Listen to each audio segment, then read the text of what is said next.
If I wanted to destroy a man, really take him apart, I wouldn't attack him. I just isolate him and wait. That's it. That's the whole strategy. And it's being run on you right now. The setup, think about it. How do you take down anything strong? You don't charge the herd, you cut one from it. Every predator on the planet knows this. And scripture called it 3,000 years ago. Proverbs 18:1, whoever isolates himself seeks his own desire.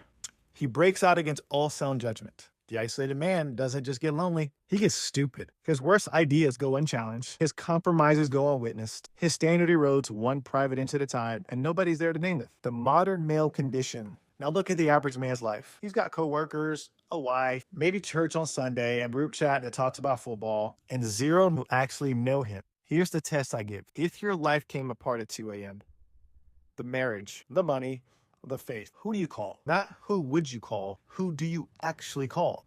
If the honest answer is nobody, I'd handle it. Listen, that answer is not toughness. That answer is the wound. Feeling it alone is how you got here. I watched this as a trooper. The men who ended up in the worst nights of their lives, the arrest, the overdoses, oh my gosh, the Narcan, right? The domestic, the suicide calls. Almost every one of them had been alone with it for months. Nobody saw it coming because nobody was looking. And I lived the church version. Men shake hands in the lobby, say we should grab coffee, and carry the whole weight solo for another week. We preach community on Sunday and go back to being islands by Monday. What brotherhood actually does. Here's what happens when you put a man in a real room of men, not a hangout, a standard. His commitments become public, so quitting suddenly has a social price. That's not weakness, that's engineering. His blind spots get named by the men with no reason to flatter him. His low gets distributed before it breaks his back. Every serious man in history had this. Warriors had the unit.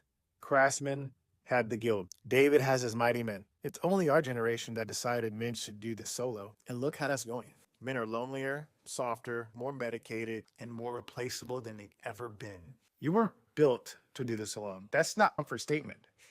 It's a design spec. And if you've been telling yourself you're fine solo, ask yourself who benefits from you believing that. Start here. The 5-pillar audit, which I have the link down below, it takes you 10 minutes. It's free. And it shows you exactly where isolation has been costing you. Take it, and you'll understand why I built what I built. I built something that I never had. I built something I wish I had. Train, protect, leave. I'll see you on the inside, but remember this: like, comment, subscribe.